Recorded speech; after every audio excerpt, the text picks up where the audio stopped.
आपला देश स्वतंत्र झाला, आता याच्यातून देशाची भविष्याची दिशा काय असली पाहिजे याचा एक विचार करणं त्या निमित्ताने तिथे आवश्यक होतं.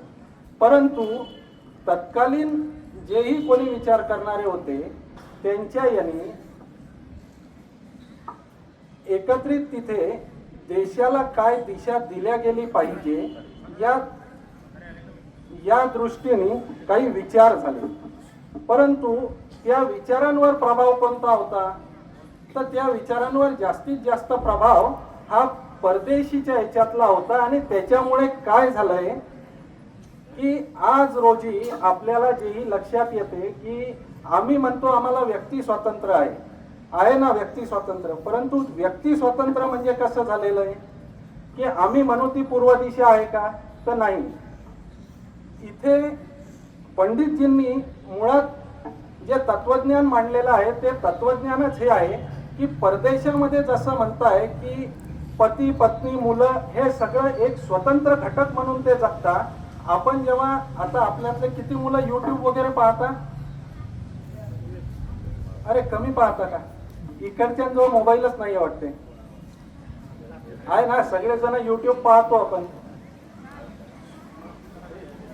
नक्की सगळे पाहता ना. तर युट्यूब मध्ये व्हिडिओज पाहता, पेपा पिग पाहतो आपण. कोण कोण पाहते पेपा पिग?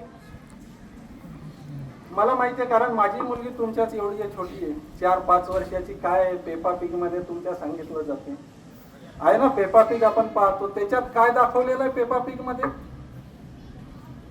म्हणजे मी काही एकतर्फी फक्त भाषण इथे करणार नाही, थोडस आपण या माध्यमातून समजून घेऊ. कोणी सांगेल का पेपा पिग मध्ये काय सांगतायत ते? मी सांगतो तुम्हाला काय सांगतात.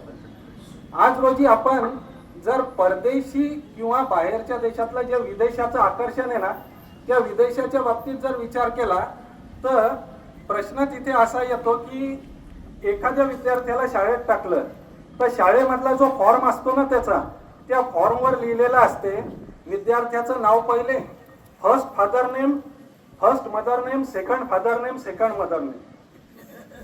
हे परदेशात असते. आपल्या इकडे असते का हे? आपल्याकडे काय असते? आईचं नाव आणि वडिलांचं नाव. हाच मूलभूत जी गोष्ट आहे ही पंडितजींनी सांगितलेली आहे. तिकडे जर आपण परदेशामध्ये गेलो